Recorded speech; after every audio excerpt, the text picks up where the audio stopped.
Greetings everyone, and Grade here for another Age Powers 4 replay. So on the south side as the blue English, we have DivineDFP. On the north side as the red Chinese, we have Numudan. Now let's talk about economic benefits. The Chinese, they do have, of course, the Imperial Official. The Imperial Official can increase the drop-off resource rates of certain select structures, such as, say, this mill at the moment, as well as get some taxable income. They also do have some other benefits through the dynasties, which I really need to sit down and take a look at the dynasties. Like, I know that Song Dynasty gives you access to 15-second workers. The English, for their economic benefits, is mostly revolved around the farm. The farm is half cost, and with a nearby mill, they can collect up at a higher rate than even deer in feudal age. Granted, you have to pay a little bit of wood for it, but the cheaper discount farms make it much more affordable. Chinese do, of course, have access to the granary as a counterpart as well, and as well as more Imperial Age research through the university to give a more collection rate as well. I love the university buttons all the way over here, not even hardly even being selected, but that's probably related to the fact that we are in casting mode, which does exclude this box down right there.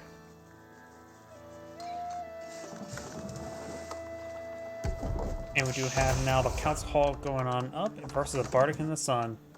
Bardic in the Sun is placed in a relatively weird position, I would say. You have, it will be a good choke point coverage for this between these trees, but it's not next to any sort of resources. If we take a look at the map as well, look at the resource placement for the Chinese. Stone, stone, gold, gold, gold. All of his resources, natural expansion resources, are in the back area. Forest poppers off to his side, but you can't get everything like that. We also got some berries back here, so he has a pretty good core of resources back there. Additionally, when it comes to his wood, you got a nice little circle of wood. The English player's wood is more of a triangle in the back with a bit of gold and stone back here.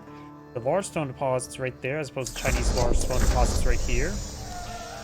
But all of his natural expansion gold spawn behind them as well. So very similar. In fact, one large stone versus two small stone, that's the same. Gets one more berry back there. English players tend to just get berries, just get them out of the way, honestly. Their farms are much better than berries, to say the least. We do not have a longbow being pulled on out. Imperial Academy is on the way. This will give them the Song Dynasty to give them access to additional villager production.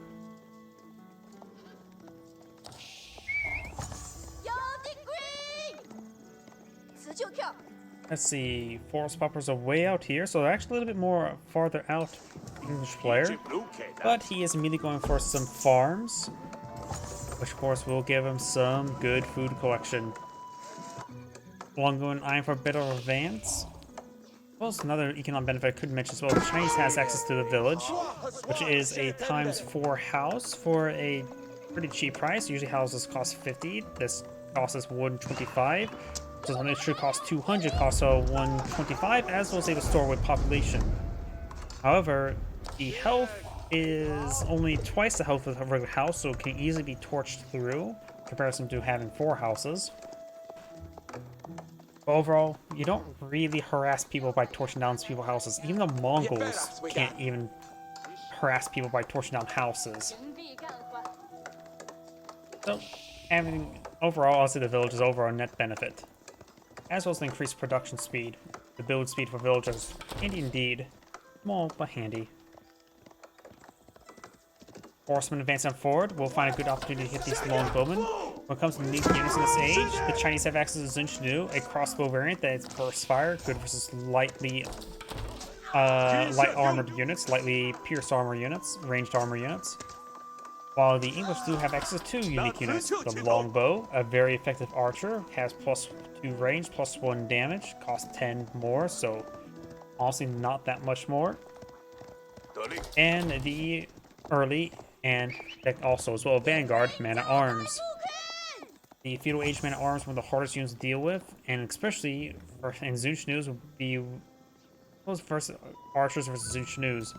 Man-at-arms in this age can get up to 4 pierce armor, Archers can go up to 6 damage, so they'll do 2 damage each versus man-at-arms. While Zinchnu will give you a nice solid 3. And 1 per arrow, so... suppose Zinchnu's will be a little bit better versus man-at-arms, but... still pretty negligible, honestly. English player's not going to pierce damage as well, which will make his longbowman even more effective. Town center, additional town center have been put out next to the forest puppers. Good, go ahead and send the Pure official here to supervise the forest pupper collection. After all, we also need to make sure those, since there's a mill nearby, those forest puppers need to be ground to a thin red paste. Oh. That is not very good micro there. Longbowman, spearman, and a pair of man-at-arms. So 2 spearmen, 2 man-at-arms advancing forward.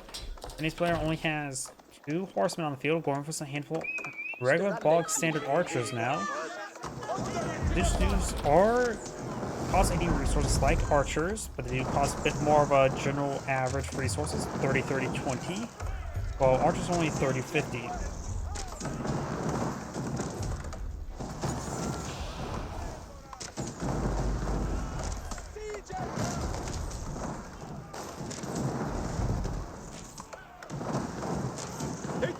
So it's now eyeing for a forward outpost here to provide a network of castles.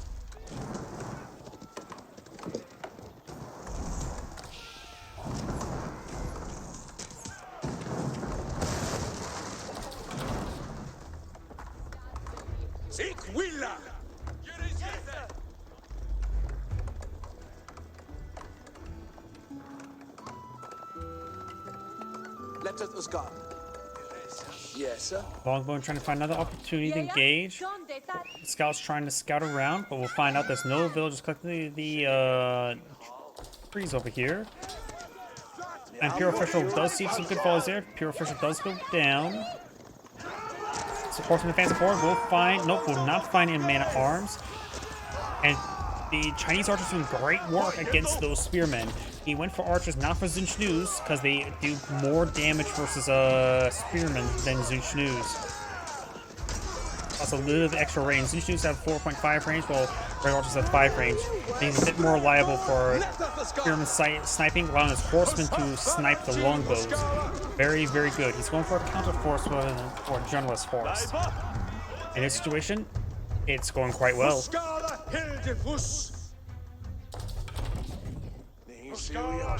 Siege Engineer is now completed by one of these players. It is by the English player.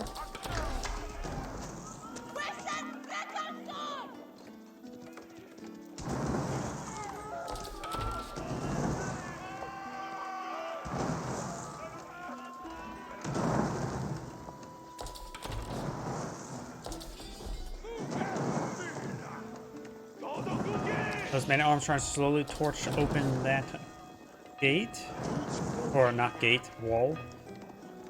Longbowman moving around. Horsemen advancing on forward. And intercepting some of these reinforcements like that can be very, very useful. We've got a good number of archers here. Zinchnu's, of course, are slower than regular archers as well, so it's a little bit of advantage for using archers rather than Zinchnu's.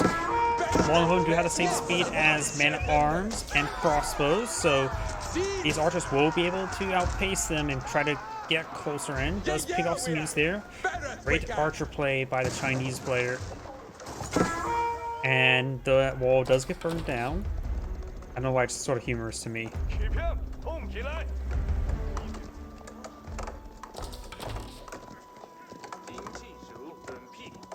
Let's see, we do have 55 villagers versus 39. The Chinese player has 2 town centers, which also count as 2.5 town centers, while the English player is still at 1 town center. He's blocking both the King's Palace.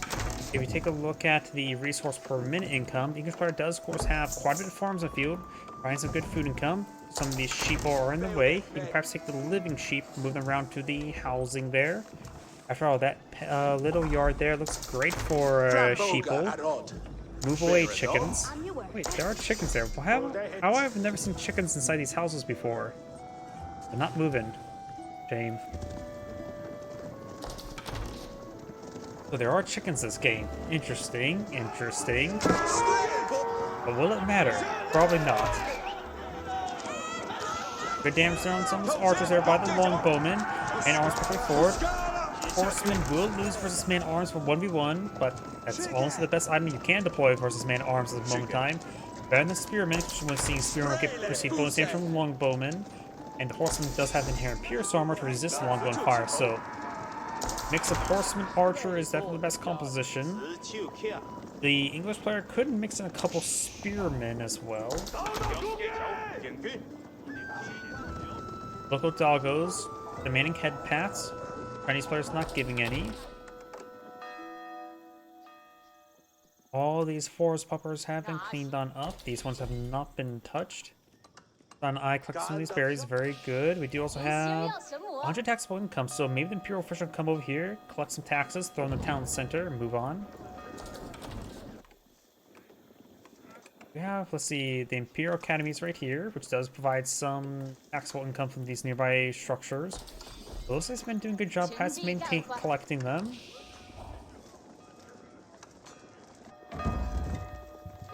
Players not being put on the field. Chinese player can lose his town center. He has a good number of villagers. He's also will retain a larger villager queue. And now the astronomical clock tower being put on the field. Clock tower and SBs will be incredibly useful in this moment in time.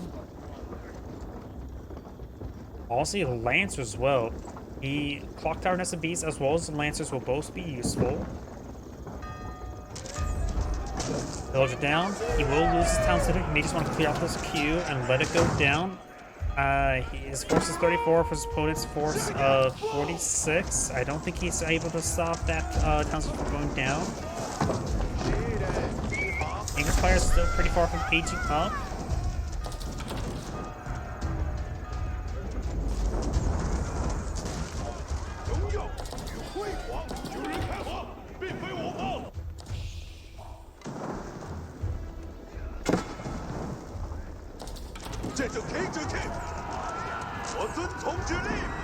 I've got these force them to see a bit of fire there.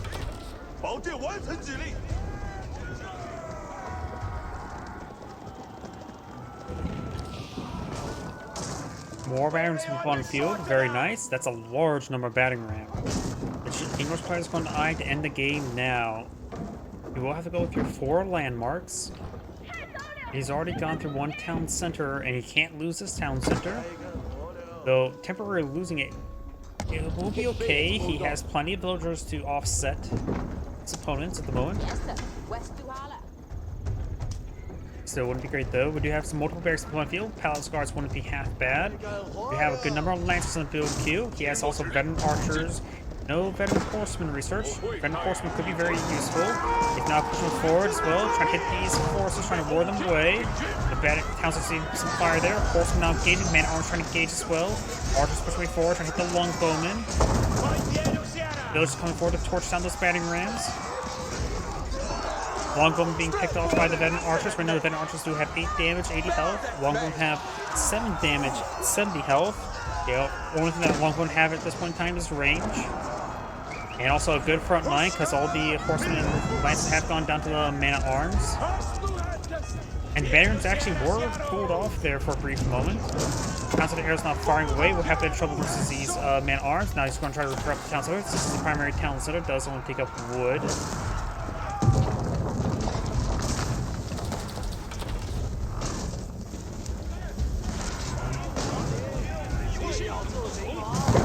And there goes his town center. Lancer push way forward. It's not looking good for the Chinese player. The battering rams are now cleaving their way through some various structures. Yeah, it's a good number of lancers here, but may not be enough. The Chinese player has 46. He's trying to go for a clock tower nest of bees. He does have a clock tower nest of bees now on the field. The Imperial Academy is about to go down. Looks like this mill still has some taxes he can collect on up. Battering's a little bit exposed. He has fallen back, so if he can take up the battery rams, that could be quite good. I don't see additional town center on the map at the moment. The Chinese player doesn't have enough stone for additional town center as well. He's collected the stone now. Going for additional town center would be a good alternative to actually trying to repair this town center, since it's not likely he's trying to repair it up now, but that's probably not going to happen. The nearby longbowman. The English player has deployed out the King's Palace. He does have now the man-at-arms, and the veteran longbowman.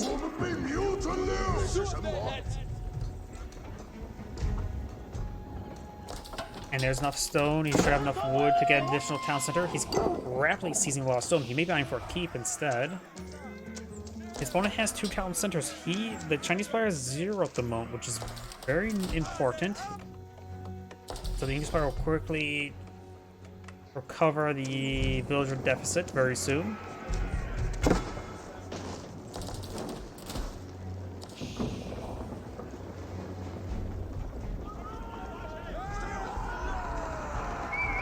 Oh, cannot let that clock down SBs. Clock down SBs finds the ball there on the longbowman, gets some good sporadic damage there. Villagers now charging way forward, trying to pull out a keep, not repair the town center. A good number of these Chinese villagers will start going on down. As we try to clock down SB, as more clock down SBs, are going to lose a good number of these villagers. This is going to hurt a lot. Does fall back now from his remaining villagers. He still has more villagers in the opponent, which is fine. Battle hardened, not battle hardened. Palace guards now pushing way forward.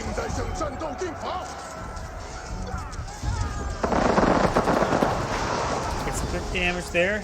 Keep will be on the field. That will help him block down this region once again. Block down the speeds, get some great damage there. And there we go. Does the keep up going? 12 villagers killed on up. Right now has less villagers than the opponent. He is still Song Dynasty, so he still builds faster per town center, but very nice fight against 2 town centers. And when you get this one up, you have 1.125 town centers. So you probably should actually buy additional town center. You have, plenty of stone for a couple of town centers.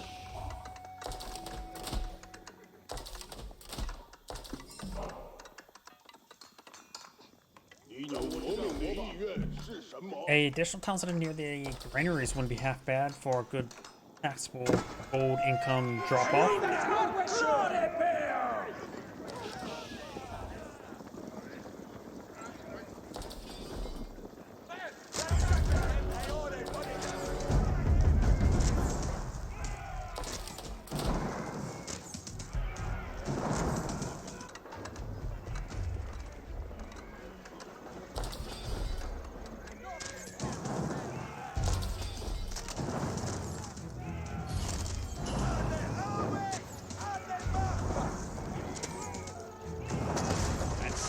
Outpost does go down there.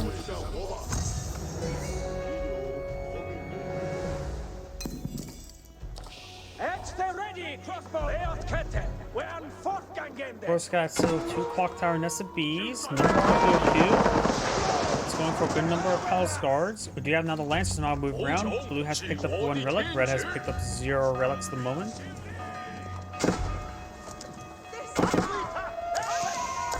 Some arrow fires there on the lancers. 1 villager does go down. Monk could not die. These horses have been followed back. Does not have armor clad research. I don't think Paladin Guards would be a great counter to the men-at-arms. Their effect is mobility, their special ability, but they also do have less armor. -1 armor for the regular men-at-arms. And while comparison, the English man-at-arms can get additional 2/2 armor. Palace Guards, of course, are very mobile. They're a pretty decent raiding force unit. Oh, the English player has gotten a good number of farms afield. And he has not touched any of these forest puppers.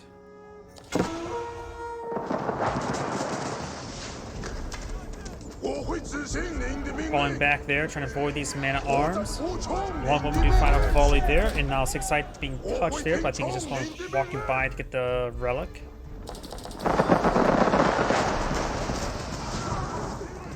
You quickly force that down.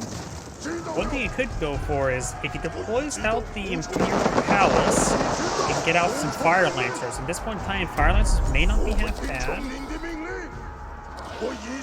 Remember, Fire Lancers can be buildable in the stage, just need the Yuan Dynasty. He has got an additional town center. He is slightly behind villager production, but he is at 2.5 village councilors production rather than just 2. So he will lose that if he advances to the Yuan dynasty.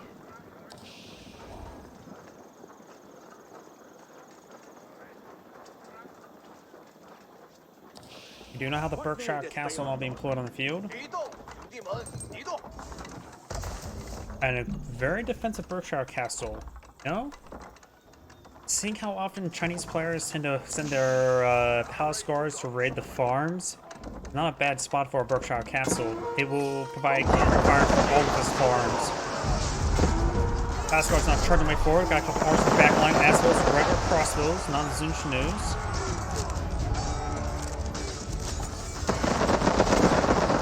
Good damage there. Now got these main arms seen with the fire there. These 4 stars push the way forward. Down south, we got the Lancer now engaging. Takes out one of those villagers.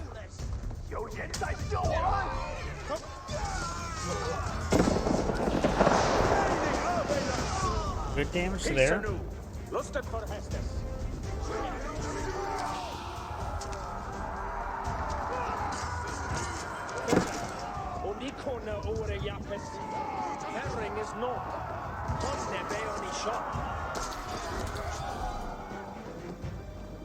Let's get a bit of damage and now it's starting to fall back.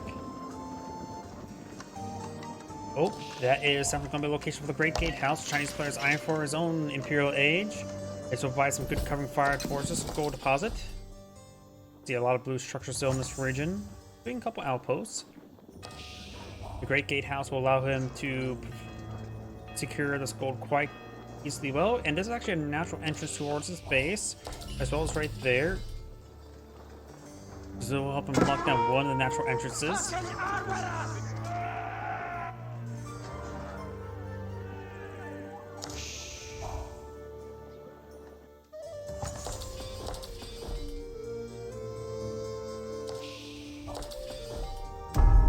The Great Gatehouse is going up with only 7 villagers, not too many. Though the Chinese pulse can build up pretty quickly, so it's still going up at a pretty good rate. You now have the Palace Guard now being pursued by elite man-at-arms. He does appear to have what's called armor clad now. Research his man-at-arms can't get the 10-10 armor. It's going fast and forward. The Great Gatehouse is not being complete there. Some of these villagers are jumping down, interrupting that. It's going to be massive walls. Clock on the speed does get a good volley there with the longbows. Gets good, picks up the longbows, as well as the crossbow. Battle hardened, or not battle hardened. The palace guards trying to gauge these elite men at arms. More villagers brought on board to build the palace, build the Great Gatehouse. Other marks starting to go down. I don't think it's enough villagers.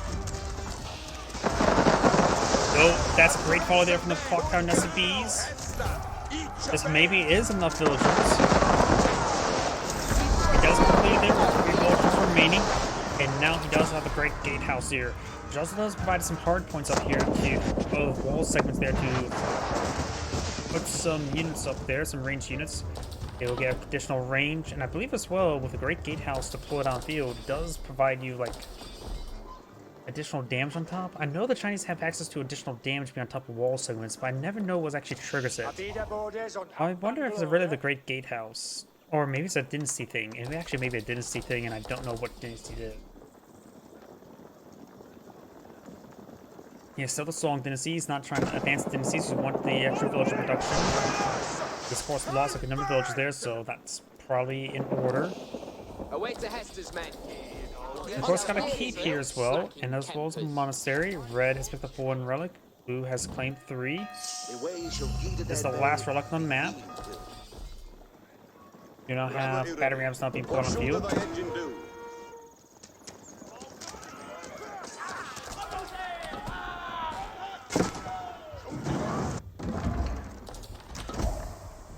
Rammers, what need is breaking?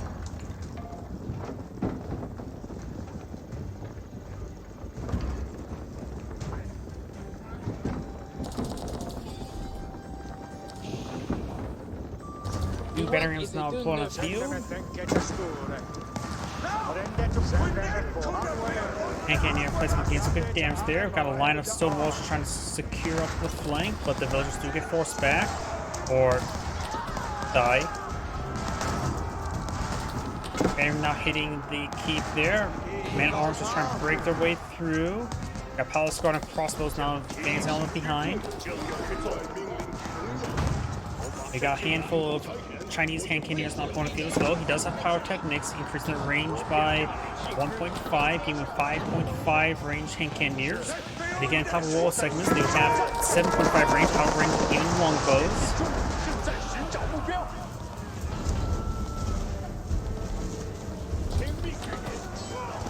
Now the battle hardened being researched as well. And cannoneers and crossbows are advancing forward. Good items versus these men-at-arms. So we've got some English hand cannoneers here. We're seeing some clock tower that's being fired.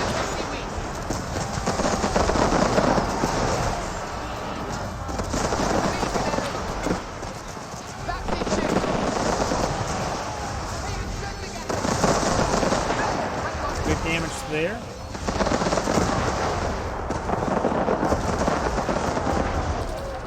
Now I've got these hand cannoneers gunning down a couple more villagers. We have what remains the Chinese archers now engaged as well. No need to get them upgraded. And of course his hand cannoneers are sniffing out range those hand cannoneers as well as his own archers. Get these forces advancing forward. It could be a possibility he could deploy out the other landmarks so we get the Ming Dynasty to get some grenadiers. English compositions, one of the few times where grenadiers can be very useful. You know, more reliant on the elite man-at-arms, and hand cannoneers do only have 4 tile range, so grenadiers should be able to move forward a bit more easily.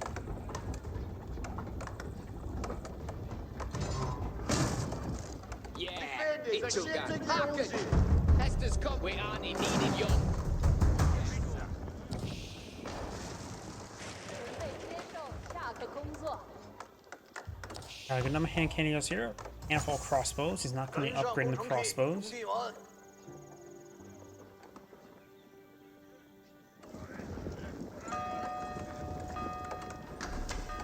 As of course, I have the outpost here, and I thought I heard something. No, never mind. Good damage there. Even splashing down some of the man-at-arms they ran forward.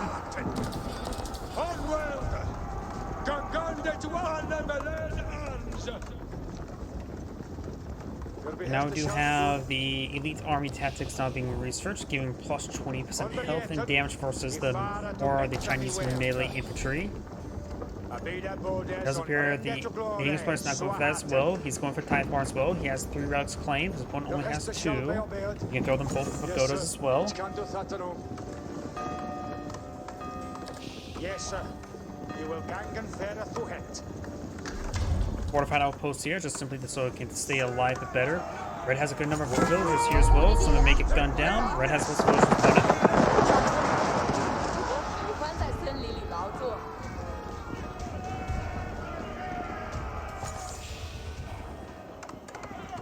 Yep, I've got a bit of a spam bot on kick, so give it a moment.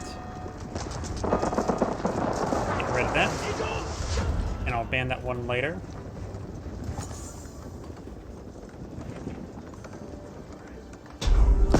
Hand cannoneers, and a couple volleys there. Of course, hand cannoneers stand versus structure, still not great. A number of battery rams here. I've got a fortified outpost here. We still have an outpost over here as well. Very useful, potentially.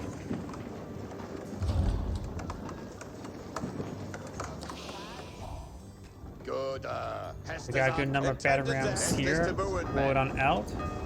Hand cannoneers and pulse crossbows forward. Got the clock tower, the Great Gatehouse. Ooh, massive volley on those infantry units. And that as well, the Great Gatehouse's weapons does do CSAM, so it can defend against battery rams. Of course, there's too many. There would be too many. Great Gatehouse needs to start hitting these battery rams. As they start getting punched up slow, there's going to be some AoE damage here.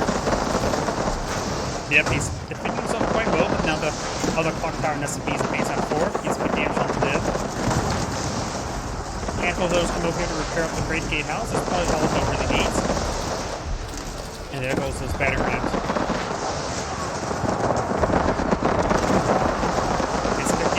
there. Palace Guards have shown before. Back into Palace Guards. And things are increasing with speed. They're able to close this pretty easily. Charges away for as well. More of the Hankiness making them advance. The English army is trying to get overwhelmed. The Chinese players have 66 military units. There's one element is 24. 5 clock tower speeds. We have now 5 spring bolts on field, but the Palace Guards do find all of them. Does take out one.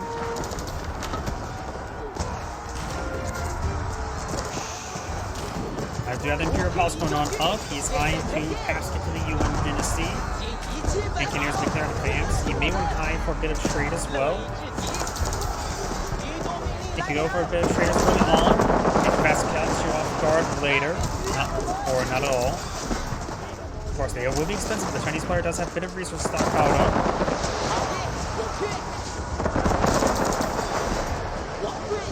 Good damage there. Some bad advance on board of these hand cannoneers.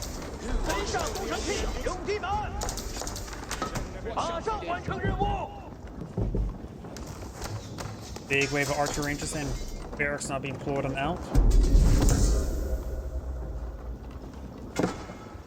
English player, yeah, he does have enclosures. I just saw the +1s.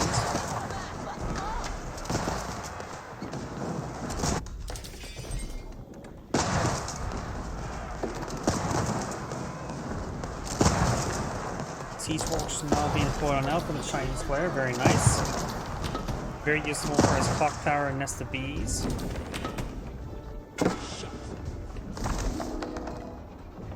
Leave a good worker and make a thing.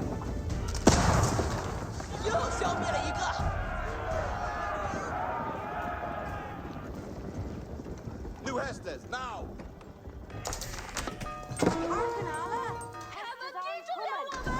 They'll also even taking time to torch down this outpost. That'll be no problem. Try and clean up the bit of stone.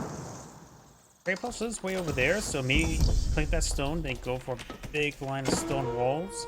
Will help them get a good trade route going. Nice, securable trade route.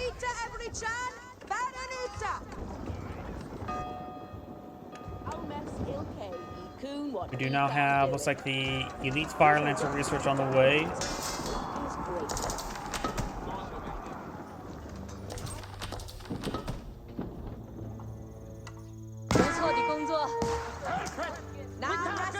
Reserve these villagers, so this gold mine will be denied for the time being. Of course, this castle can deploy out siege weapons itself. English castles can deploy out units.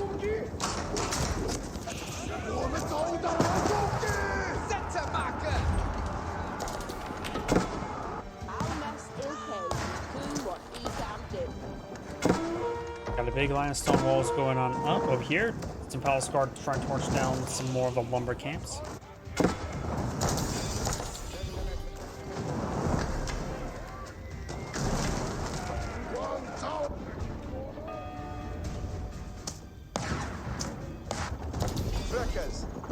More hand cannoneers and sprinkles to make their advance. What need is breaking? And he has placed Imperial Palace there, which does actually a lighthouse, providing 20 tiles worth of vision. So you get the Spirit Way, then you have access to all the Ming Dynasty. He's currently is at the Yuan. We do got 4 Fire Lances in the field. Right now he's at Pop Cap. Does take a hit there. These are Tower Spring Golds.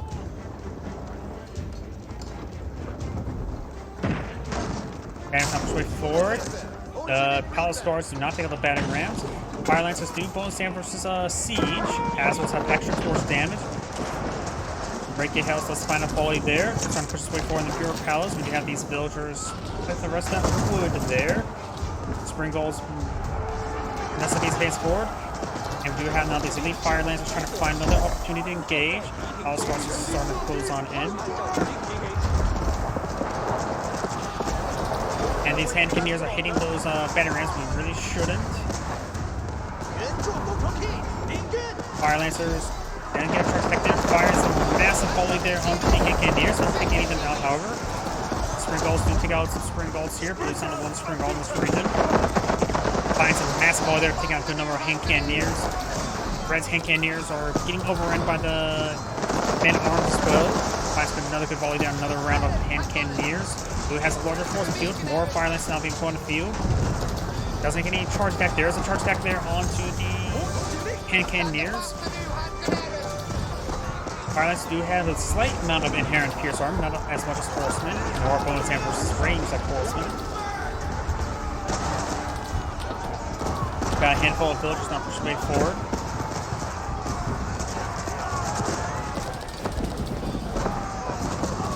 Another round of battery rams now pushing way forward. And cannoneers, of course, can't get a bit of high ground here.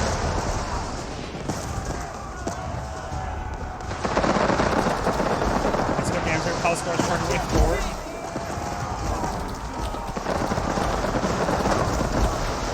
That's a big damage there. Many battery rams now in the region. Hand cannoneers firing away. Fire lines trying to get these siege weapons down. Villagers doing a good job torching them.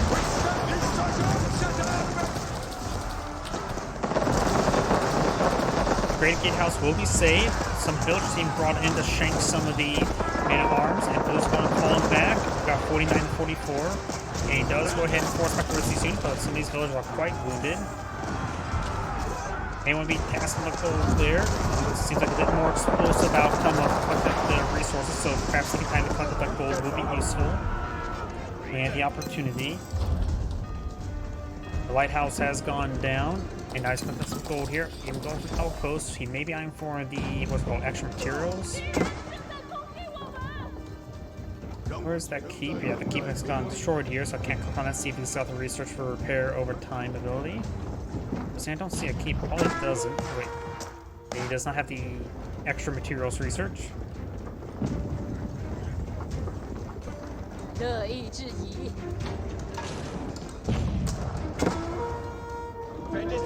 He's forced to make an advance. A handful of Palace Guard running on by. This monster has no relics on the inside. In fact, Red has no relics at all. Actually, maybe pagodas, so we may have 2 relics somewhere and some other pagodas somewhere. Palace Guard's not turning forward, engage them. Man-at-arms. Red has a very good number of hand cannoneers. Blue has less hand cannoneers in this region. Lock on his speed, finds a good volley there as well. Spring Gold, engage Spring Golds. Nope, Red Spring Golds just get hits on other stuff. Same thing with Blue Spring Golds. Palace Guards are having trouble making the front line. They do have a little bit of extra health thanks to their battle harden, so it does make up lesser armor. The Chinese player doesn't actually have a whole lot of armor research nor melee attack. He may want to get the rest of Blacksmith research in a moment to help him counter out his opponent's armor. That's probably one of the why his Palace Guards are more or less good. He uses a bit more melee armor to withstand a bit more damage. Unless he has something mathematically calculated, which may be the possibility.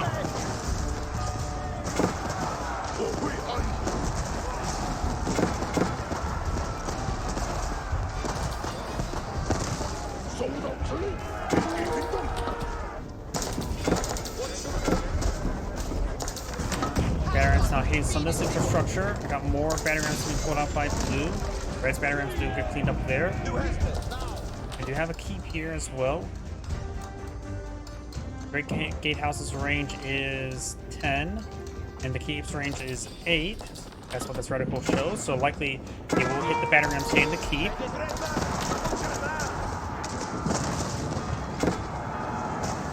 Good damage down the outpost there. Hand cannoneers not hitting the man-at-arms. As vice versa, there's not a lot of hand cannoneers for Blue up here. Patterns starting to make their way forward, trying to beat down to the outpost. The increased attack speed is a bit of a problem. There you go, they no longer have increased attack speed unless there's something else nearby, such as now that fresh one there. That is torching down these battery rams, so it's not in range of the Great Gatehouse.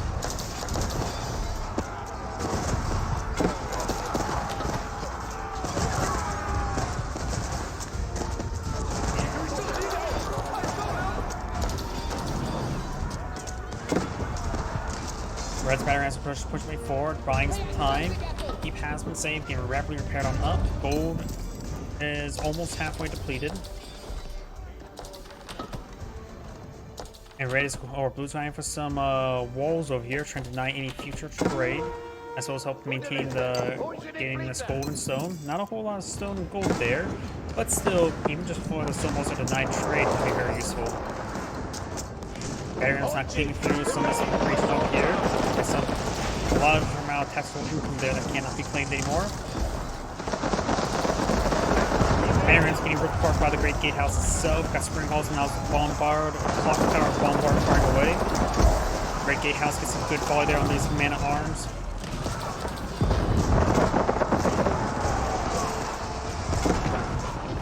Great Gatehouse is alive, probably saved itself, honestly. More of the red villagers to forward, this time trying to pull out a keep in this region. The keep over here has been cleaned on up. So there's no debris there. And it's not push way forward, trying to get repaired, trying to pick up that keep. Villagers trying to torch down these battle rams now. Another keep. He may have canceled that, going for now outpost and lumber yard. These battle rams are still pushing forward. They will get apart. Now the pulse guards now trying to pursue these 4 seconds. A good damage in pursuit.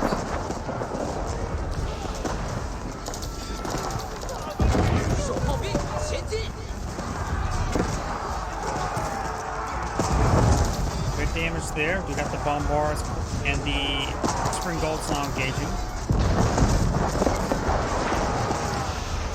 Veterans are making their way forward.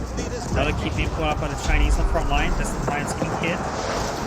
Has some escort here, but the spring golds are not hitting these battering rams.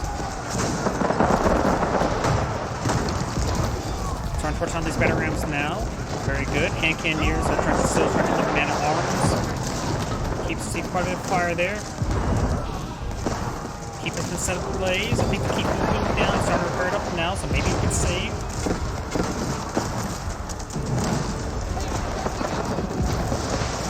And the keep does get saved there. Man at arms, or palace guard and man at arms soon. Keeps him out. Hand cannoneers still here good from North Chinese. The Chinese player has 23. This right now 17th the English player.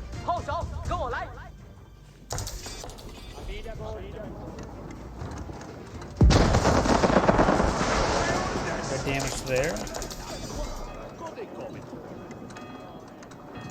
Fortified outposts now being researched on one of the English towers. There's a large number of English towers up there. That's not going to be that one. Unless it's being upgraded in this one. Oh, that's a fresh one. Banner's trying to gauge the Cannoneers once again. He does use Cannoneers to block the damage onto the clock tower SCVs once again. Palace guards still engaging Cannoneers for a handful of vultures here. More batteries now being pulled on the field. Spring golds could be focused in against that. Of all there's the backline hand Cannoneers with the clock tower SCVs. Spring golds need to hit those batter rams. More batteries now being stringed on forward over here. Got a couple palace guard hitting some of these villagers. Right now blue has 2 sacred sites. Red has 1 uncaptured.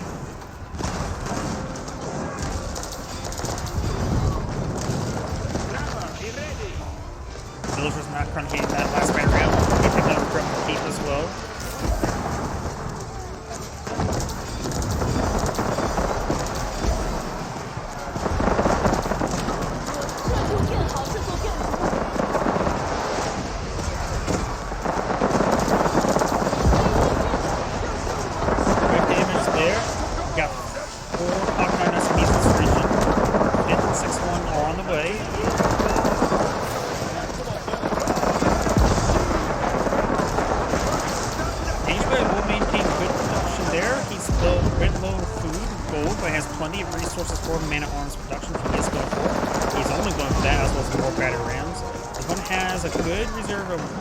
Not a lot of food. They could start eyeing for trade. Crossbows, these Cannoneers have been good here, just good numbers, seeing some good reliable damage. does see that keep as well. 6-8 now being Good worker done great. captured by red. Has greater. Monk is distracted trying to heal these men. Rather than do his job protect the sacred site. And right now it's being paused, it's being automatically decaptured with a Yun sitting on top of it. We got some actually trade posts here for the English player. So he is eyeing for some trade. He does have stone walls in this region, though there is a breach there. As far as maybe see it, I wonder if he actually spotted it earlier. He may have spotted it earlier, or he's just trying to go predicted spot for farms, not realizing, no, he's running past the trade caravan, so he may not be aware there's actually trade yet. All depends, he may not even aware that's still there because he's running by him. Aliscar's not going to try some of these villagers, very good. He's trying to deploy some more villagers over here. There's also seizing this gold here as well, so the gold maps run out of gold quickly. Either side has infinite gold, well, actually no, the English more or less has infinite gold thanks to closures. Just need more villagers for that. Man at Arms, King Kenny has advanced on forward.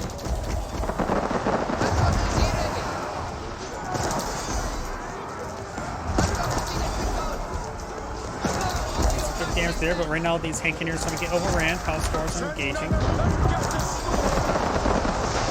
Palace guards are 25 more than man at arms. These folks are not going to hit by the clock on this base. Maybe good idea to hit the army rather than those villagers, honestly, at the moment. Hand cannoneers doing a good job holding the line. More man at arms just screaming on in. Let's keep it down by a good number of battograms. Get some great hits on those villagers, taking most of them out. Red's now ahead in villagers. I really want to take time to select find a university for Red and click on it and see what university text he's gone for. That's trade post, university, university, university. I don't see any. As we know he has the armed Texas, I wonder if he's gotten the increased collection rate per dynasty. Also, how much do Grenadiers even cost? They're like 160, right?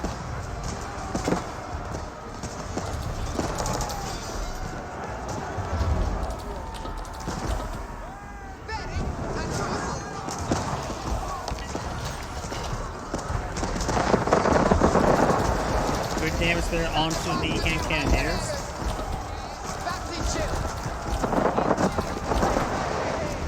Pushing forward, overrunning the hand cannoneers over here. Though he has a large force to deal, he does find the great gatehouse. It only takes one to repair it up. These villagers may want to try to repair up the wall of the house, gatehouse. The Imperial Palace has not been repaired up.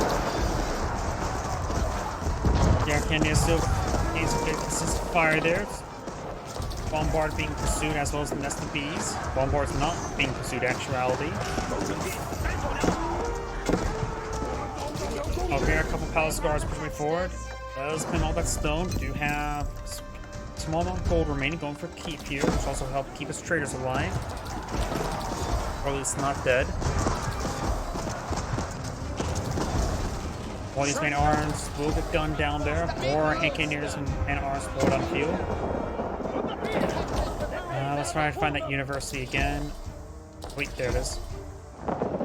He has not gotten the ancient techniques research just yet. He is actually out of gold with them as well. He may want to get those Imperial officials to start collecting taxable income. It's got to be around 5,000 gold uncollected taxes at the moment.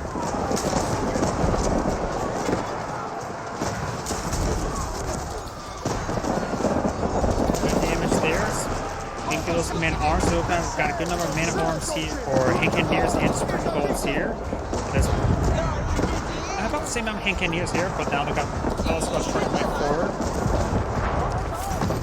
Red gatehouse receives some fires, going to torch down that battleground there. More palace guard being pushed on forward. There as well, the Chinese player only has 2 relics. This one only has 3.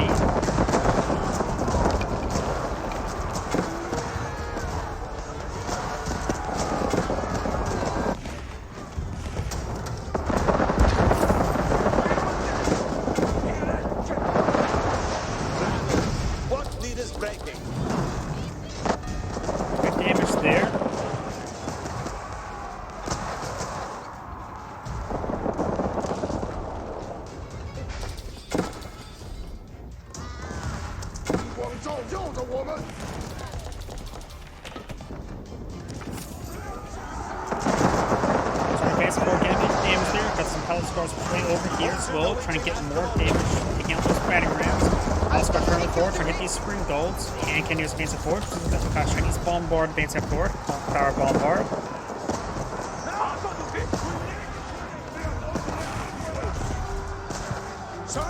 Palace Guards do go down there. More damage over here.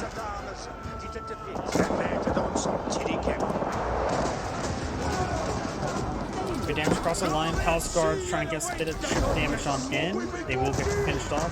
Chinese players have 3 units versus just 84. He's going for a massive wave of Fire Lancers. They're pretty cheap in gold and food. A bit cheaper in gold than Palace Guards. Gold and wood, I should say. And having them charge forward like that could be decent versus man-arms. I wonder, let's go back to the Ming Grenadier. Ming Dynasty Grenadier. Let's take a look at what that costs. Okay, it costs 240. So he probably can't afford that, honestly. I am curious of how well it will perform in this situation. I've rarely ever seen these guys. It requires you to pull out every single landmark.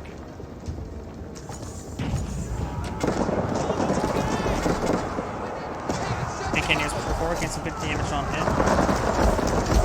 Let's get a bit of damage over here. Oh, and red does find an opportunity to grab some gold here. We do have other traders over here for blue. So some of these traders are going a bit weird angle. Okay, never mind.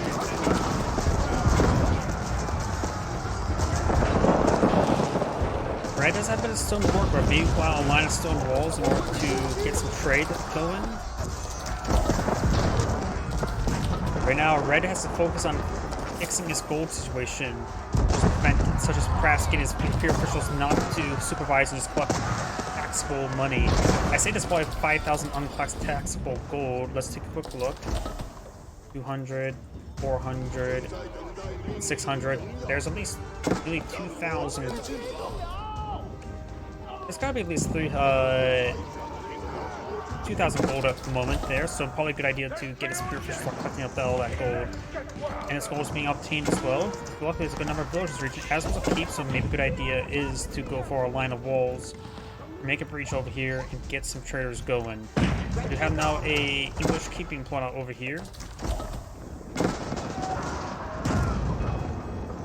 Because right now, the Chinese player can match the food income as well as the English when he gets ancient techniques researched. But until then, he's going to be at deficit when it comes to wood or gold income in general. English player doesn't have a handful of traders, but it doesn't need many to maintain man-at-arms production as well. Take some good damage there. Down here. He is getting a good number of traders there, so that's actually a good job of cleaning up his gold income. He still has some closures, which will provide a very good amount of gold.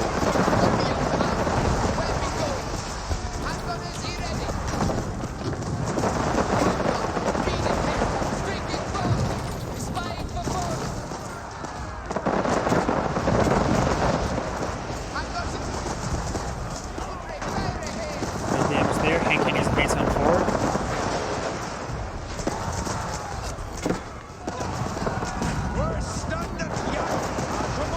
Damage on those guys. It's actually taking time to play about this forest puppers. Interesting. You think just to Palace Guard torch all that down is perfectly fine. So let's clean up this wood here. We have a 8 there. I was going to say for trade, which will still be useful for trade. Red's now advancing on forward, or blue's advancing on forward. Red's just falling back. Red does have a good amount of hand cannoneers. He has a good number of Palace Guards as well. The English player is still at pop cap. He has more civilians as well. Banner will go down.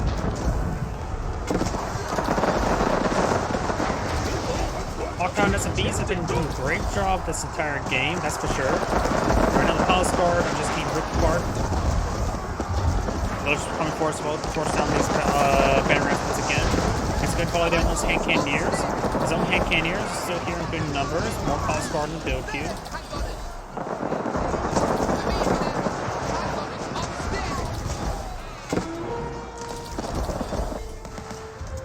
battering rams there. He forks camping some villagers. All these villagers are idle. He can take those villagers, force down those battering rams, see that keep. He has a good amount of stone stored up as well. Battering not being torched down by some of Blue's villagers. Red has stabilized here as well. The Great Gatehouse being repaired up once again.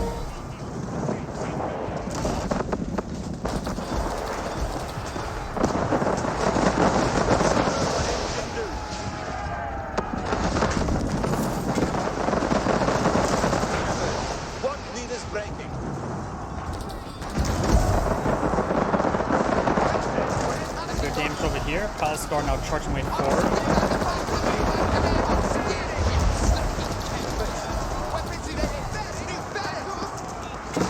He's forcing now charging way forward. Gains some good damage over here.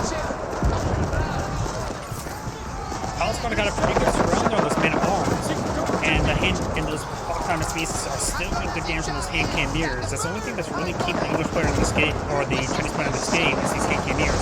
The English player's been maintaining good position this entire game. He now has building more and more traders will get additional gold income. As mentioned beforehand, he does not need much since he already has closures. The Chinese player does need to sort out his gold income sooner rather than later. Got a line of stone walls going up. He may be eyeing for some traders soon. Veterans here moving over there to make a hole in that wall as well. Very good. He's starting to address his trade issue soon. He has plenty of food and wood. He could go for a big wave of horsemen, but in the interim, their rapid mobility will allow them to reinforce the front line, though they will have trouble with the man-at-arms. All of those will claim the map. Good amount of wood has been claimed the map as well. Yeah, the English player is desperate for cleaning up more wood for those batting rams. Yeah, just only a bunch of stragglers. There's still some tiny deposits of wood. The English player has plenty of wood for the entire game, for the rest of the game. There's a handful of markets there. There's not a breach there. Might as well just take the rest of this batting ram and start cleaning through the rest of those walls.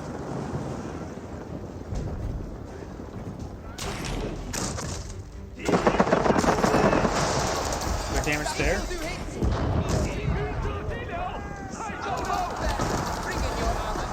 Palace Guard's now charging their way forward.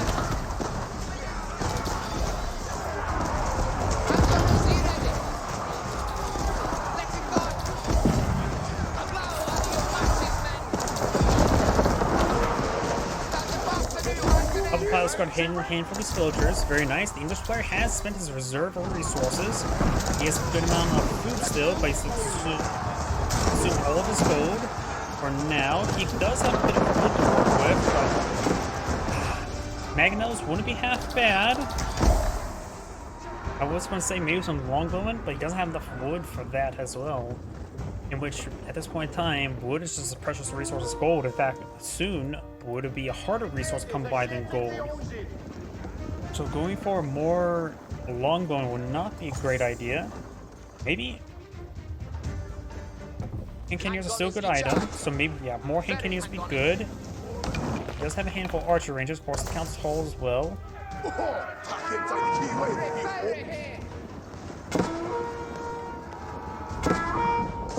Times in which he probably would have gone from the Wineguard Palace. The Wineguard Palace would allow him to get some cheap trebuchets, as well as some Wineguard Rangers.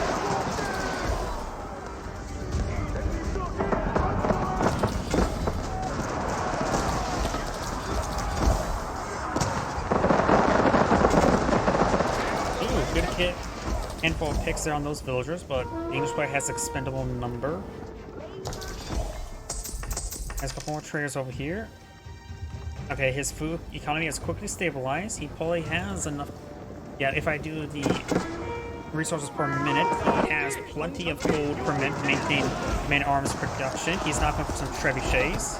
Because after all, man-arms do cost 120, so your ratio needs to be 5 to 1 when it comes to food to gold if you want to maintain man-arms production. Of course, you probably want other things as well, such as trebuchets and hand cannoneers.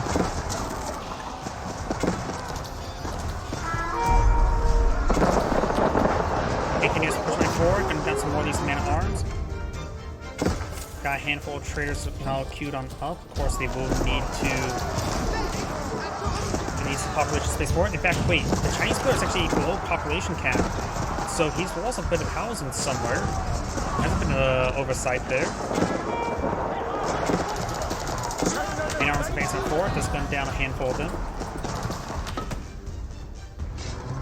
Battery rams getting some good damage.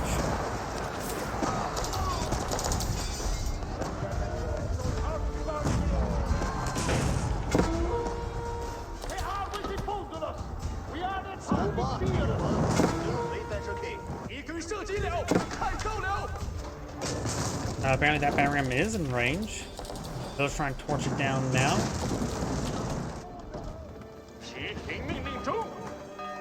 We have a bit of a low point right now. Couple Palace Guard hitting some of these traders, very nice. And he's not paying attention. And he just all he needs to do is camp that area there. Some of these villagers getting hacked apart as well. These villagers will be hacked apart as well. Trying to torch down these battle rams, but these villagers will all go down. We'll free up some population space for more traders. After all, the more traders you lose, the more traders you can then build. Right? That's how it's supposed to work. Now we got a bit of a response here. Of course, these are just basic arrows, not very good against Palace Guard. Trebuchet's now trying to engage the Great Gatehouse. Palace Guard now moving around, trying to find another opportunity. It looks like this one will be cleaned on up. Berkshire Castle provides some great fire support there.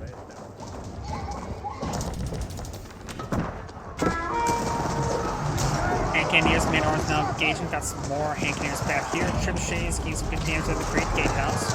I really wish there was a kill counter on units so I can see how many kills that Great Gatehouse got, because it only got a large number of kills.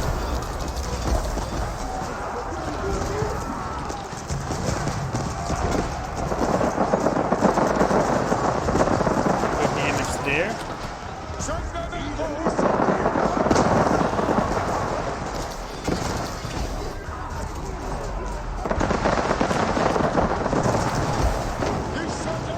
There, Great Gatehouse receiving more fire.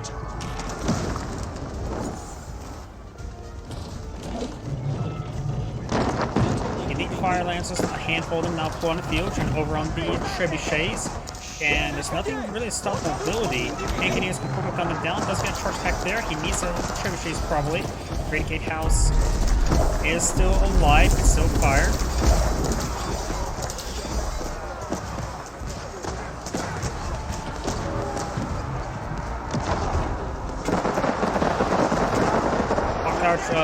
Missing these, case repairs on up. Right now the Eagle player does have a large force in the field. And got good on spring balls as well. He's good hits there. Cannoneers dancing around, eyes in the range of the Great Gatehouse. Insane the men at arms. He may want to manually target down the hand cannoneers. Let's get a good volley there. Some of the arrows, rockets spread out the car. Another volley there. Still trying to hit the men at arms. Great Gatehouse has been repaired on up. Second sight victory has been achieved, possibility not achieved, for the English player, so it's going to count down in his favor. Got trebuchet hits there. Chinese player still needs to get out some more traders. He needs more of them. Fire Lancer is now hitting these units. There was a single battery ram has cleaved through the wall there, and he's sending the Fire Lancer right there to stop the wall from being rebuilt. It is on full ground stance there. Some of these villagers aren't going down. May see a charge attack there. So let's keep an eye on that area. More trebuchet rocks over here. Battery ram will go down. Good number of villager kills there. No charge attack there. Fire Lancers do bonus damage, do extra torch damage, so they could be useful and engage torches onto this market. More traders over here.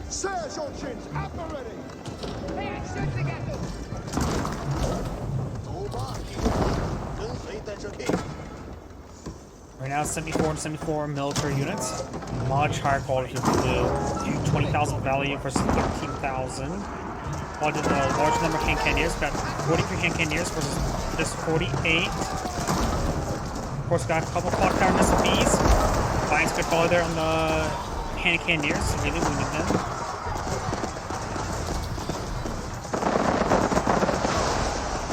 Good damage there.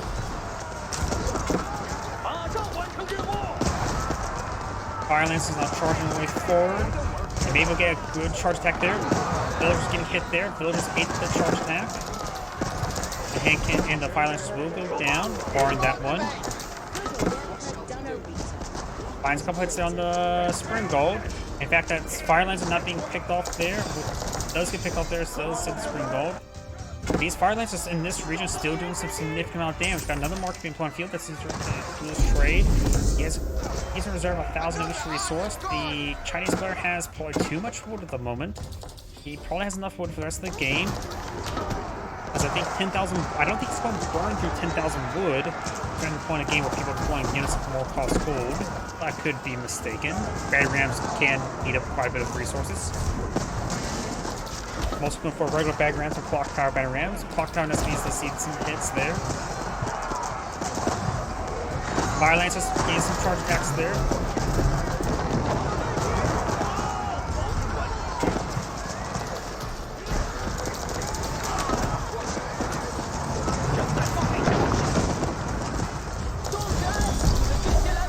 Got 20 hand cannoneers for the Chinese player. Got 25 remaining for the English player. Piles being put on the field. Also got the Great Gatehouse still firing away. The all squads running away. Got the hand cannoneers firing around. Good damage down those man-at-arms. Good number of caravanners here. He does appear to have 23 active. Oh, apparently Trader Marcus can also provide some taxable income. In which 500. Oh, he does have Imperial Official going around taxable income. That's very good. And that Imperial Official has a lot of work in front of him. There's 1,000 gold there.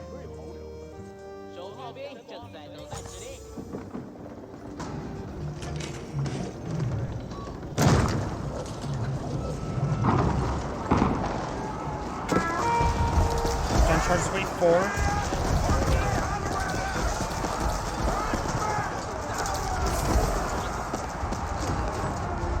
Villagers trying to run over to the Great Gatehouse. Great Gatehouse is now seeing massive fire. There's 5 trebuchet here. The Chinese player is now spending some of his wood reserve on these battery rams. They can absorb a lot of shots there, especially against these hand cannoneers, because his bonus armor is mostly composed of hand cannoneers rather than man-at-arms now. A lot of his own men throw a lot of fire, a lot of spells start advancing forward a little bit better.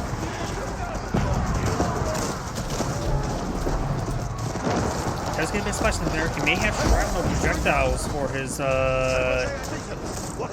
trebuchets. I need to double check a siege workshop for that. Banner's not cleaning the way forward. Oh, look at that. He has almost all the research, including... Only thing it's not got adjustable crosshairs.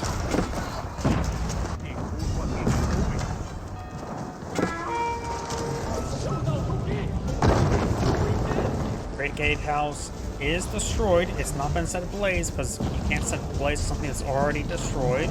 Already a smoldering ruin. You're now a defensive keep here as well.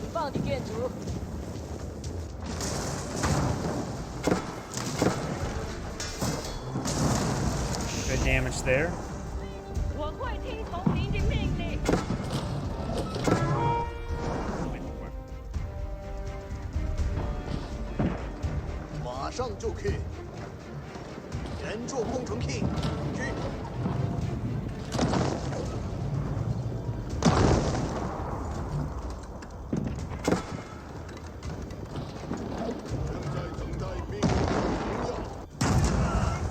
Oh, and looks like that outpost will be saved. The villagers couldn't torch it down in time.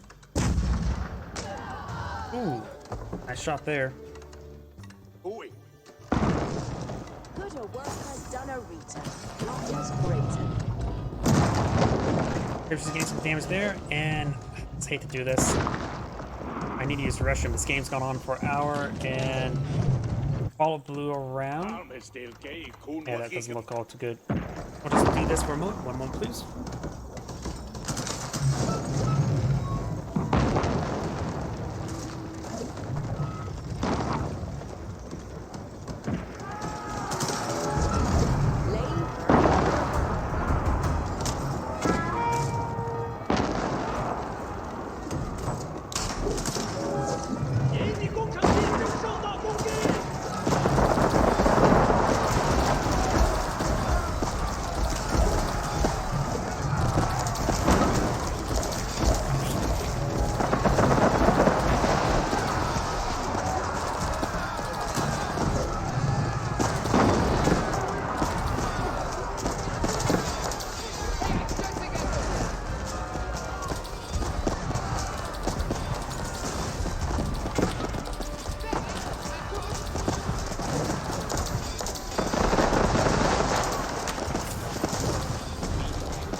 sorry about that.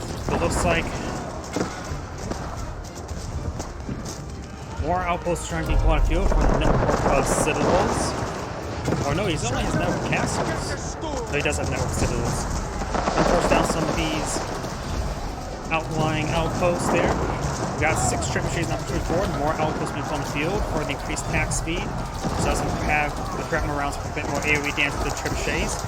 And Canadians just firing away, trying to get as much damage as they can on these palace guard. We got the network. Those trebuchets shrapnel damage actually makes it good for a counter barrage as well. So these trebuchets use more AoE damage, providing some great fire support. Their AoE effect is not great, but there's just good range to go along with it. Red's at 48 millimeters, blue's at 55. Quality is 15,000, 14,000, very similar. Battery's not cleaving through some of blue's infrastructure over here. Blue has rebuilt some of the wall segments over here. Just have those battery rams cleave through every single wall segment. If these traders get re-collecting relatively soon, some of them looks like just completely trapped right there. Some of these traders being a little bit stupid, running straight into this bombard emplacement. There we go. Now these traders can be re-tasked on in, denying a bit of gold income for red. Blue right now doesn't have a lot of food, nor gold stored up. Both sides have a small good reserve of wood, but that's going to be eaten through pretty quick with the amount of battery rams we've been seeing. There goes that battery ram there. Palace guard still charging my force. So we've got 26 red hand cannoneers, 19 of blue's hand cannoneers. Shrapnel rounds still doing great work there. Men at arms still finding some good defensive capability.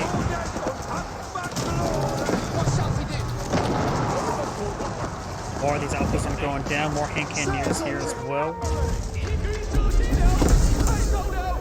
Patterns cleaning through some of this area. He's trying to rebuild this wall segment,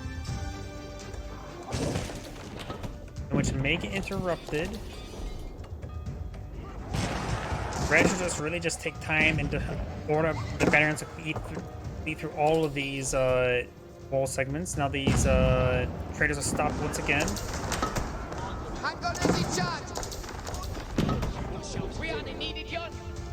Let's rebuild those wall segments. Very good.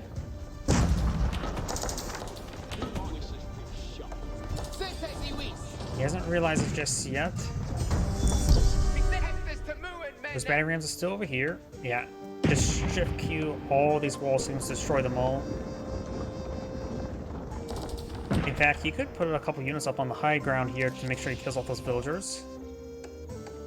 Yep, he sees the idle villager button there. I wonder if he realized it. I wonder if he realized he still has some battery rams in this region as well. We got more battery rams being pushed over here, just trying to hit the outposts.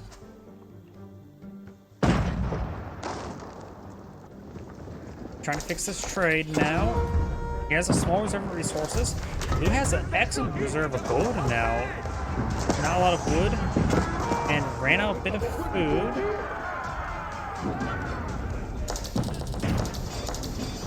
We got 82 military units plus 67. English players having trouble remaxing with the lack of food. Aaron's now trying to cleave through the walls there. Battery rams have been forgotten about.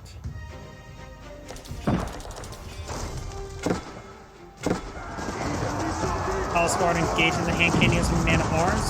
Hand cannoneers advancing on forward. Reds has more battery rams in this region. Blue and Red's battery rams are sort of just talking with each other. Red got disgusted, so he starts backing away with his batting rams.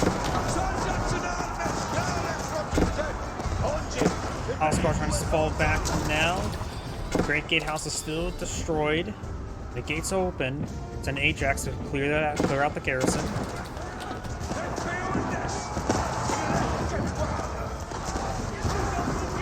More Palace guard pushing forward, and the hand cannoneers firing away as well. Palace guard advancing on the flank, and he has resumed trade. Right now his gold reserve is minimal, so he's going to have trouble remaxing. He may just need to get away with horsemen in the meantime. We got some Palace guard over here, but gained second. He's going for another keep over here to help keep this area secure. You can start eyeing hit this area then next. Blue's battery rams are pushing way forward. Blue's and Red's population are both not maxing out, so they're in relatively similar situations. Blue has a a lot less resources for everything, but got a big wave of traders just came on in. And he has crossed the T of the walls. That banner quickly go down there. Got a couple batteries on push way over here. Handful of palace guard trying to push way over here. And with this wall segment down, he can actually put some units on top of walls to fire away and be in a very good position. And now a large number of palace guard now reaching over here. This can do some great work and maybe hit. Nope, there's a gate here. You have to pull out batting ramp. Maybe siege engineers can get through there. But now Red's trying to raid his opponent's economy. Of course, he does have batting rams themselves to lead through the gate. Good amount of stuff is starting to go down. There's a big wave of traders there could go down. 10 remaining.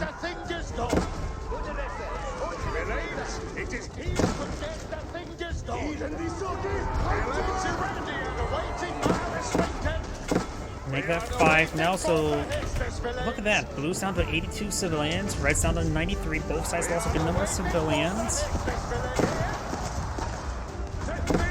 And we do have now soon to be potentially up to 100 palace guard on the field.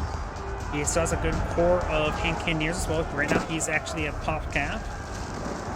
He has also 6 batting rams, 6 clock tower variants, 6 not clock tower variant. Palace guard trying to hit some more economy there. Batting rams trying to lead for more holes. English player's economy has been hurt. Batting rams not cleaning their way forward, trying to clean up lumber camps. It's a handful of trees still remain on the map. Still nearly 2,000 gold in that granary. There's a point in time where they simply don't have enough pure fish there for tax collection.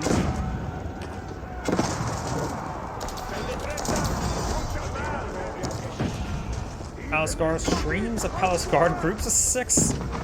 Almost like this is Age of Empires 3 being streamed on in. Now we do have these Palace Guards charging the way forward, trying to hit some of this other villages and other infrastructure. The Chinese players making some great headway into Blue's base finally. Blue's on those civilians. Red has 94. Of course, the English still have good food and gold production thanks to his valuable farm. And the Chinese player does have good number of traders there to be offset it.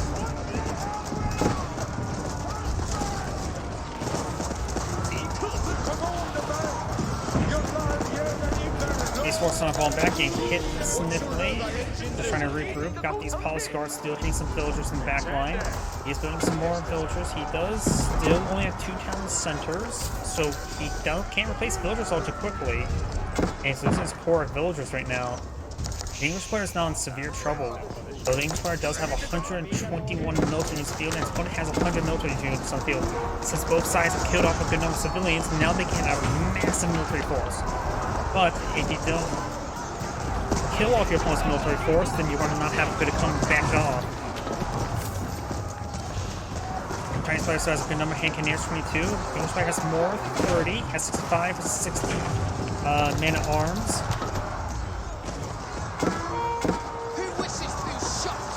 So the Palace Guard's not hitting some hand cannoneers. Palace Guard's here in good numbers.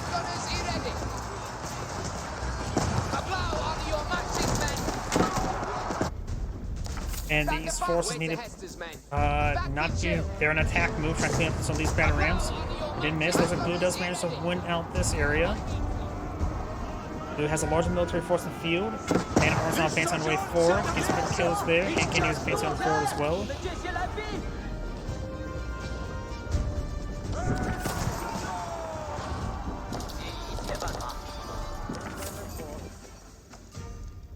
Got currently 19 traders currently active with the Chinese player, not a whole lot. He doesn't have really enough gold at the moment either. With the amount of breaches open, I suppose not any breaches open anymore. I still would recommend maybe a wave of horsemen and hit your opponent's economy again. I don't know, what type of horsemen does he have? Are they elite horsemen or just veteran horsemen? Horsemen. So that's probably not a good idea. Oh wait, he doesn't have elite. No, he does have elite fire lance. It's just a bad icon there. But he does have only horsemen.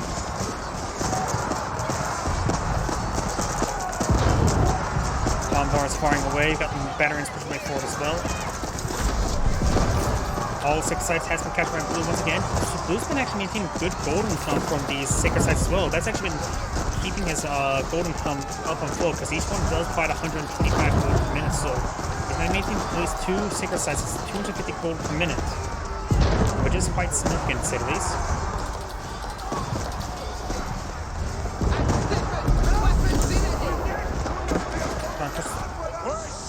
Chinese players gonna fall back. He's still missing a large amount of blacksmith research. He does get melee damage, but he could stand to get a bit more melee attack. I couldn't say not. Honestly, more piece armor could be helpful against hand cannoneers. They're right now providing 42 damage. Okay, this is gonna be some pretty hard math to do. They're doing 42 damage. Palace Guard right now have 5 pierce armor, so that would be 37 damage. I see 37 divided 152 divided by 37. Oh boy. Yeah, I'm not going to do that. If there's a big lull in the fight, I could probably bring up a calculator for that mathematics. Because I'm wondering right now if the lack of blacksmith technologies will play a difference. He may actually have this calculated where he doesn't actually need those. But not like he can afford them at the moment either. Yes, sir. Let's do something a little bit more simple. Let's take a look at men-arms attack damage. They're doing 20. They have 6 melee armor, so they'll be doing 14 damage per hit. Yeah, 1 more melee armor could make a difference in that. At least by 1 or 2 swipes. Continues flying away. I wonder if he has ancient techniques research. He does not have ancient techniques research. This is actually quite massive. It means he's missing out about, what was it, 20% collection rate at the moment? 15, or at least 15 to 20%. Which will be very important for that food income, which now he's been spending, he has spent all that food income. He has a bunch of man-arms queued on up. His food count is back to 104 for the English player. Chinese players are at 97. Some extra traders wouldn't hurt, but also some extra farmers wouldn't hurt at the moment either. Man-arms going to get overwhelmed there. It's been a bit of a tug-of-war fight. Engineers will see a bit of fire there.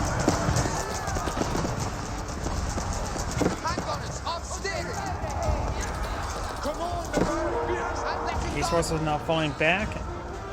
As one side starts pushing forward, they're going to hit by the larger reinforcement ranks of their opponent, and then they'll get forced back. And they'll be chased down. Of course, the English player does have these outposts here for network of citadels. Palace Guard trying to hit these villagers once again. We got more traders moving on the field as well. Yeah, some extra mills want to be half bad for better drop-off locations on this area. And additionally, him not getting ancient techniques has been a bit of a problem. Okay, he's now going for his level 3 melee. Palace Guard's being supported with hand cannoneers and a villager. A couple villagers being drafted on into the military force. Massive engagement between the Palace Guard and the man-at-arms. Hand cannoneers, got 30 hand cannoneers versus 40 for the English. Of course, these keep the Chinese ones alive, the extra range, and fast, and is able to hit his opponent's hand cannoneers a little bit better with the man-at-arms. Another wave of man-at-arms pushing forward, so he can reinforce on his opponent's side of the field a bit easier. Additionally, he's been doing a good job of raiding these villagers. The English players now down to 88 villagers. The Gripshire Castle still providing some great protection for his farms. And of course, that's what all the enclosures tech does. It provides them some protection money, right? That's how that works.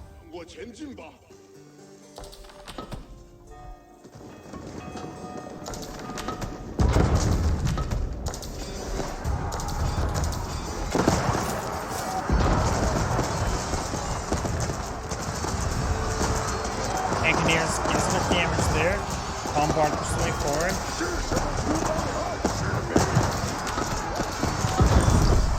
Good shot there onto the mill.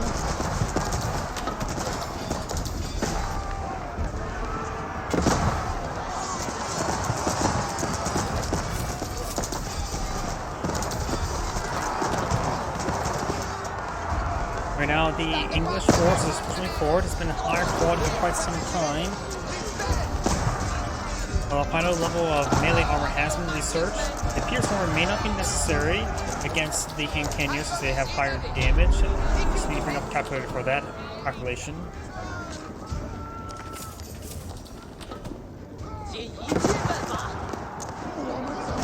Palace Guard charging way forward.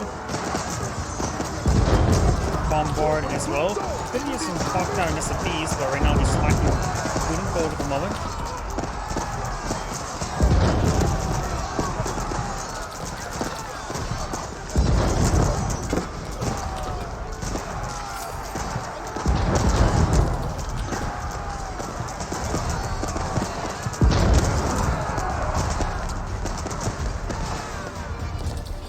These forces now being forced on back. Good damage there. The Great Gatehouse has been repaired, so it can fire.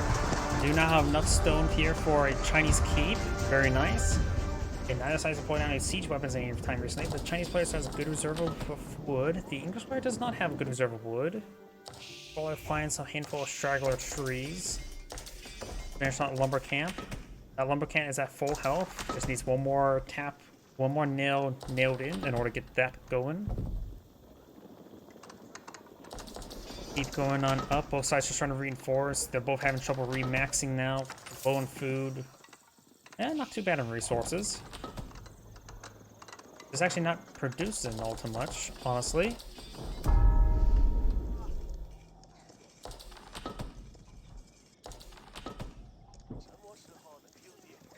Nope.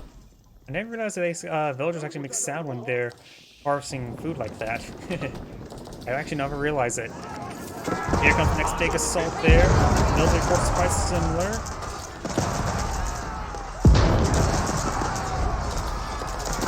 Villagers being rolled offline. Here we repair up that bombard. All 6 ice can catch it up by blue. Very good.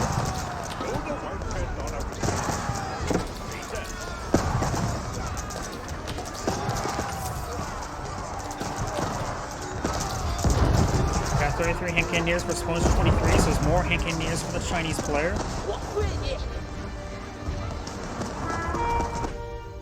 Okay, trade is still good.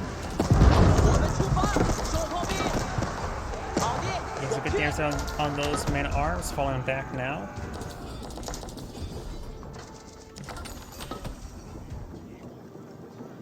There's plenty of time to hold up or try to interrupt the Sacred Side victory. Blue just may want to decide for a Sacred Side victory at the moment. Bombards engage these outlying towers, very good. The Great Gatehouse is not in range of Sacred Side, of course.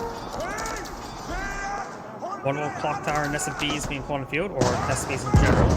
I wonder what type of research we have here. He's knocked on additional barrels. That could have been useful this entire game, having a little bit extra burst.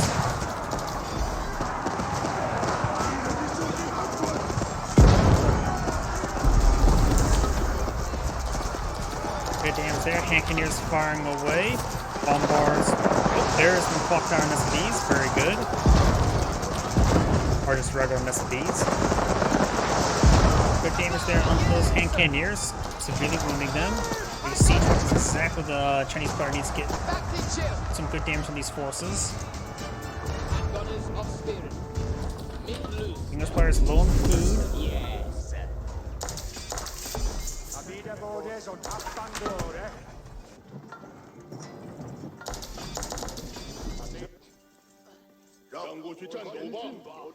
Ancient techniques still not researched. He could potentially go to get to the oh wait, he is Yuan. No, he can go to the Ming Dynasty. Now gain the Spirit Wave would allow his Palace Guard to improve nearby Palace Guard. That probably could help him out in some of these fights as well. having getting a little bit extra health regen and primarily attack speed for other nearby dynasty units. They start losing Peace Palace Guard, giving other Palace Guard benefits. As well as pull out some Grenadiers. Cannoneers pushing forward to overrun some of these siege weapons. Now more Palace Guard back here. More hits down those Cannoneers. Bombard's not firing away. He does decapture the Sacred Site there, which will stall out the game some more. Right now the Chinese player does have more forces on the field. We can see more, more hand cannoneers, actually, not man-at-arms. And he's actually going for some Rebalquins.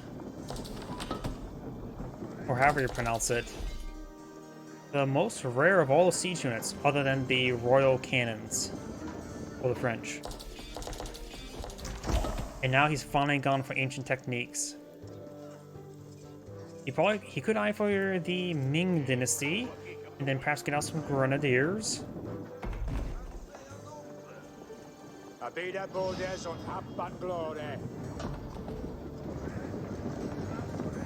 So he doesn't really have to wood for Grenadiers. Yeah, he needs to keep whatever wood he has for what siege weapons you need to pull out of the field, so Grenadiers are probably not a good idea. Weird, wood is the problematic resource. It's a handful of lumberjacks here.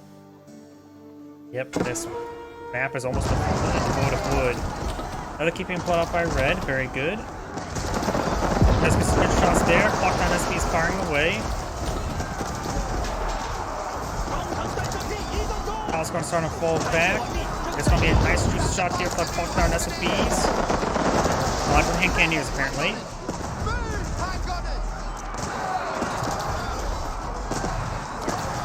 Looks like these villagers have all gone down. The keep has installed on out. Red has 101 villagers or civilians. His opponent has 121. Looking forward there, because the Taser were Rebalquins. Now push way forward. They'll see some bombard fire. They do have to be careful of bombards. Bombards are not necessarily anti-siege, but they still put holes and everything. Rebalquins do have not very good range, but do have a massive burst attack. Dealing 50 times 12 range damage.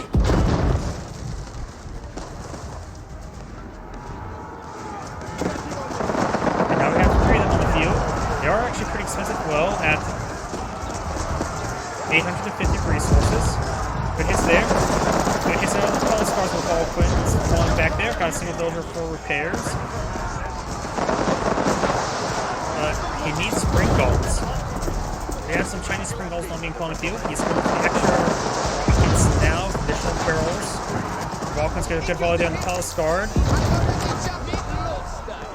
Of course, they get gunned down by the Cannoneers. They only have 10 Pierce armor, so they can actually take a large amount of damage. In fact, they have 10 melee armor and 0 inherent Pierce armor. So, if without the construction materials research, I think that's what it's called, they actually take full damage from archers.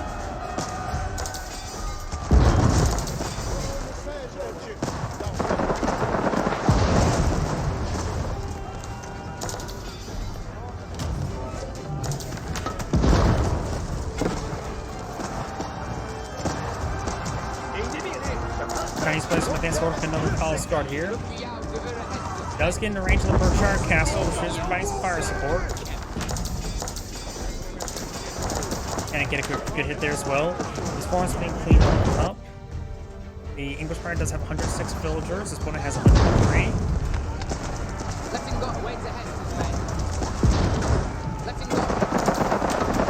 The Chinese player now has 4,000 resources. The English player has 2,000, 1,000 resources. The rest of this wood has been claimed. It's under the berries. There's only like individual trees now that's probably worth just to long distance collect.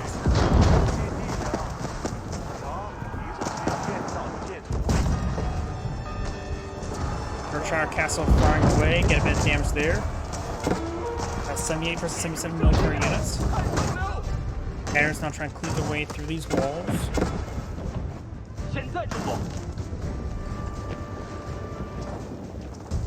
Palace Guard trying to engage these traders now. And the wall goes down. Villagers can push forward some torches there, but the Palace Guard are now in. They're going to start getting some good damage there. Chinese player now making a counterattack here.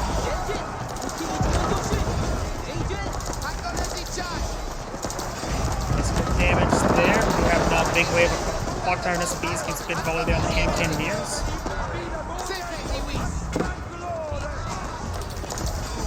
Berkshire Castle buys fires support Clock Tower SBs with their glorious additional barrel. Oh, they do 10 damage now? I thought they only did 8. I don't know. Good damage there. Got another man arms seeing quite a bit of damage there. Looks like some of these traders have gone down. There's a massive force respawning, maybe too much at this point in time. Let's keep push forward. Trebuchet now being focused down. The player does not have a lot of wood. He only has relic income when it comes to wood. He has 90 wood per minute, which is from 3 relics of Tithe Barn. And cannoneers would get ripped apart.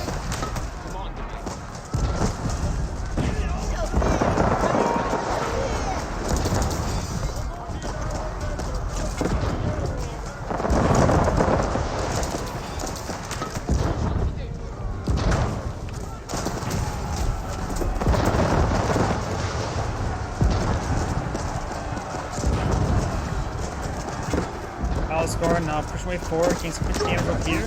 Do not have the Berkshire Castle providing some more and more fire support.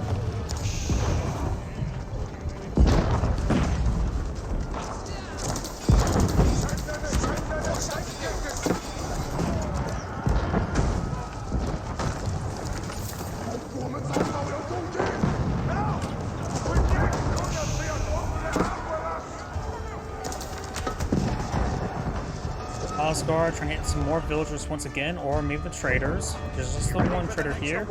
There's currently 36 active traders, a good amount. We got a good number of Chinese villagers sort of standing there.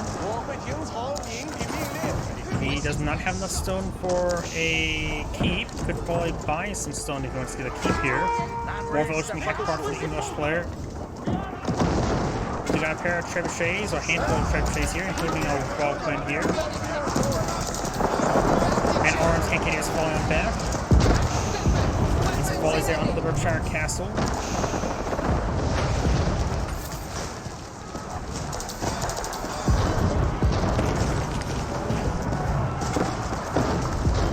Good damage there. SBs get a bit of damage there. Good volley there. Trebuchet's hitting the Clock Tower and SBs. And cannoneers going to take out some of these Palace Guard there. Very good. More shots there. Bomb bars creeping their way. Got a handful of siege units still in the region. The Chinese players are going to stream across the land. More hand cannoneers, more Palace Guard. He has plenty of resources now. His food really spiked up when he got that ancient techniques, didn't it? Getting some hits there onto the Clock Tower Bombard. Good damage there.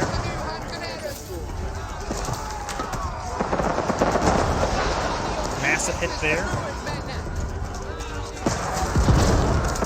Good damage there on the Vulcan. Does take it out. Good volley there. Man arms push forward. Gain some damage on the Bombards. Villagers torching down Lumber Camp.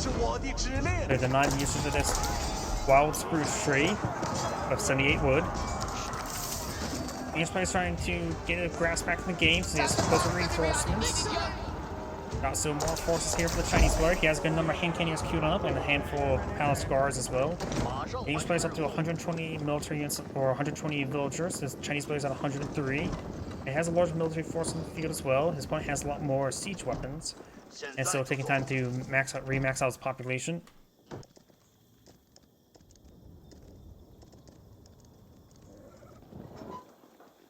A couple more trees. You invest a bit of wood to get a bit more wood, I guess. Right now the Chinese player has 100 wood per minute because of the pagodas with the Tithe Barn combo. Or those pagodas, either way.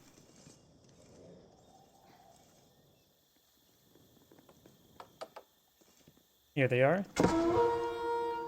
They're providing 50 wood per minute.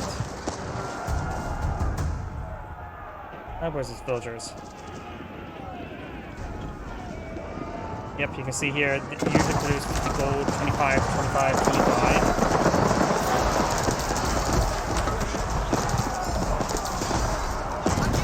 Man arms the same bit of fire there. Hand cannons find the back line. Hand cannons find the see the massive volume from the clock tower and SPs. You have another trebuchet to put up by the English.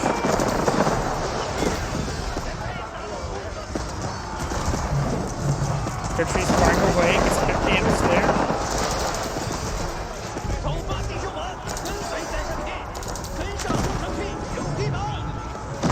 Good damage there. Man arms 24. Hand cannons just trying to run down the clock tower SPs. He's throwing away a good number of hand cannons. He can't be throwing away hand cannons like that. He's trying to want more hand cannons. It's down to 9. More man arms as well.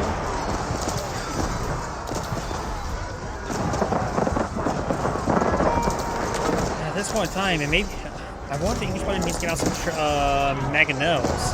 I think mangonels would have been useful a long time ago. It'll help these various military forces, such as the Palace Guard and the hand cannoneers. Though the hand cannoneers do have extra range. I think he should have brought out some more mangonels. These clock tower SPs providing some great fire support, that's for sure.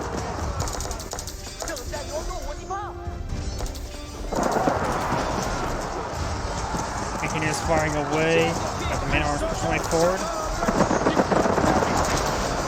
Good ball there from the clock tower and SPs. Trebuchet's getting some good splash there.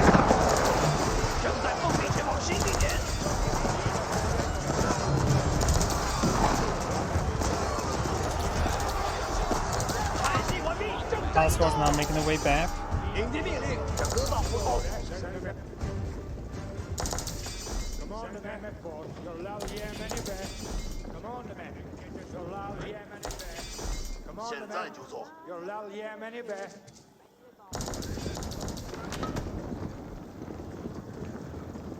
We have 25 hand cannoneers, 42 Palace Guards, and 2 clock tower SPs in this area, and 1 bombard.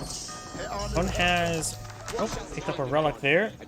He's gained 3 rocks reclaimed. He needs that wood income and stone income. He has a good amount of resources for food and gold. He could go ahead and queue up a bunch of stuff for replacements. Clock tower SPs find a good volley down the hand cannoneers. Palace Guards make their way forward.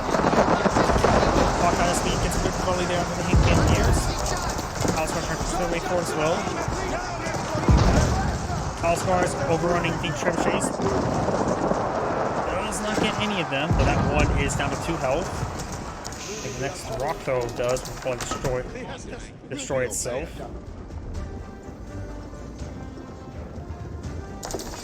You can set up a lumber camp there to claim 2 trees there.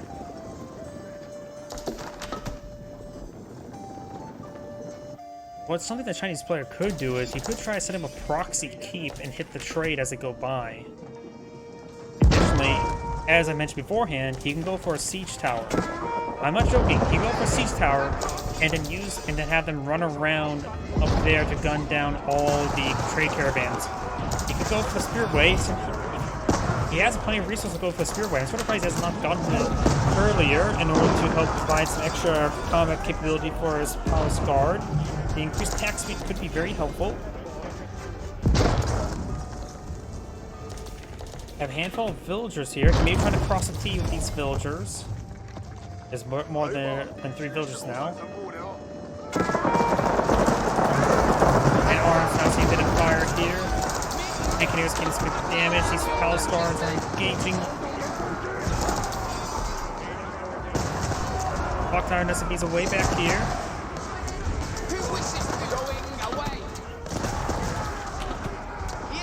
We're starting to fall back. Palace Guards push way forward.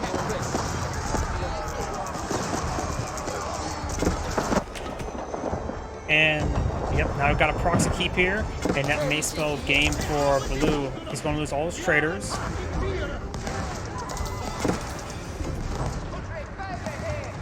He needs to get this trip. Oh yeah, these traders pushing forward, but instead of position there where not all of them can actually get hits.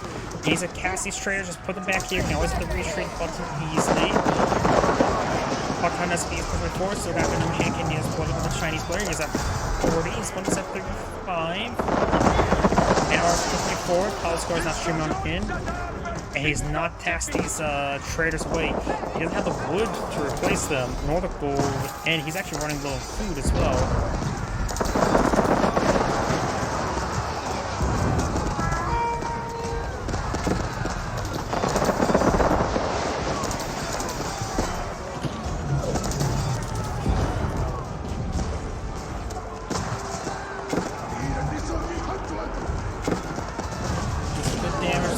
Arms pushing forward. Han Canier's getting some good damage as well. Palace Squad's on the falling back. So two knockdown SPs. Bombard putting some holes in that tower. Trenches need to keep. And he has not stopped any of his traders from trading. He's lost a good chunk of them. He's down to 24. I'm not sure how many he had beforehand. And he does have Han Canier's up here, which will have +2 range. Only have the Vanguard Palace and get Vanguard Rangers on top of those walls. They'll have 11 range. Going for an outpost here, and simple Han Canier outpost wouldn't be half bad. He has plenty of stone for it, he has plenty of wood. Let's go for Han Canier emplacements.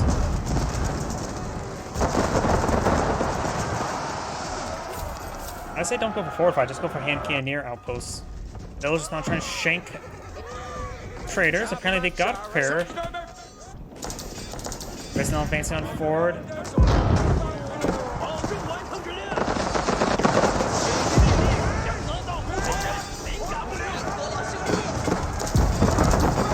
Cancel these units. Those these others will be cleaned on up. Outpost currently does not have a weapon placement.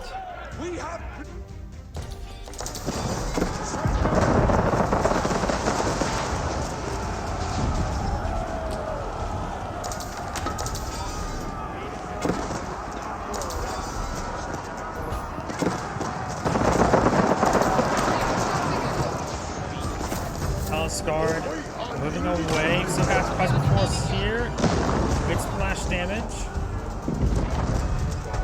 Palace Guard's now trying to get some more villagers. You can always try to keep the base of the there, but of course there is a keep in the region. Try to torch down some of these other structures. Some Palace Guards over here. There's no breach here anymore. His outpost will go down. Picketers firing away. Good damage there onto these Han Caniers. These Han Caniers are seeing quite a bit of splash damage there from the trebuchets. Palace Guards falling back from these forces. They're trying to playing on. He has a bit of food and gold to work with. Good ratio for his man-at-arms. More traders being put on the field. He's at 31 at the moment. First opponent's 31 as well. Some reason taxable income doesn't go up very quickly for those. Play for meant actual trade. See actually the trade button rather than for the traders. Or it's actually the actual action of doing the traders to get the taxable income. Probably that. Good damage down to 8 Caniers to get a couple of them out.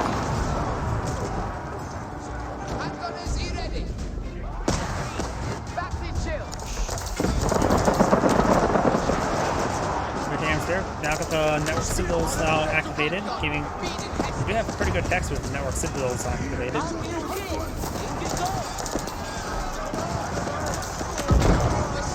Troops just push big forward, maybe try to get a good volley there onto these Han Caniers. I got hit there on the SFBs, which is also a probably important item from the gauge. SFBs are pretty wounded. Rolls a miss there on the Han Caniers.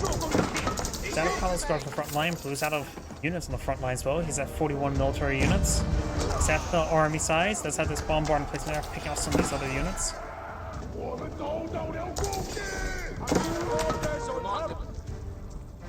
Bombard is trying to break on through once again. Oh, we got some elite fire lancers now pulled on out. Oh, elite lancers, not fire lancers. Why did I say fire lancers? Yeah. 4 trebuchets now out in the field. Lancers can help him break the front line. He has plenty of resources now. Fire lancers will probably be a bit more cost-effective than a palace guard. They do have more health and more damage, and more population effective, I should say. Plus, they can traverse the field a little bit better. Now here comes the lancers. Now Gichon in. They can hit these men-at-arms much better than a palace guard as well. Of course, they still are a bit vulnerable to, say, the Berkshire Castle. We got multiple groups of lancers here. These small groups of men-at-arms will not cut it out. Nor does he have wooden come to pull out spearmen against them.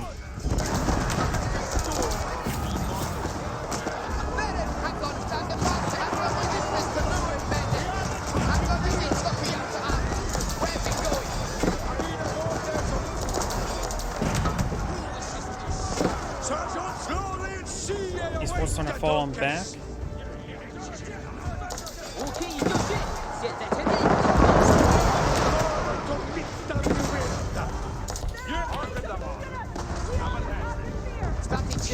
These forces are going to fall on back. These forces are going to move around. Over here, bombard, taking out some villagers. That's clearly the best use for a bombard. Palace guards, maybe I need to push over here now and exploit the breach that's going to be recreated soon. Lancers not pushing way forward, maybe trying to hit the base of the trade. Getting villagers wouldn't be half bad either. Both sides, 91 to 98 villagers. Blues right now having trouble reproducing all his forces, trying to get some more hand cannoneers, more man-at-arms. Handful of villagers going to go down over here. Other one going down. Lancers not pushing forward, trying to hit some of these men-at-arms. Seeing some damage as well.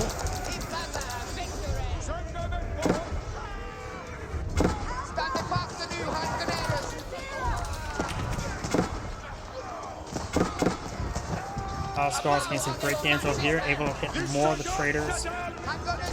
Lancers now advancing forward.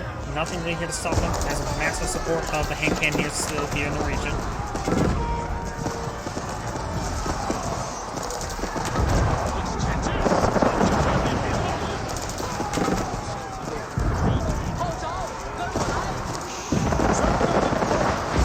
Good damage there. Blue's armies over here just disintegrating. There's too many Chinese hand cannoneers in this region. Has these lancers not hitting some traders over here. Got the palace guard hitting these traders.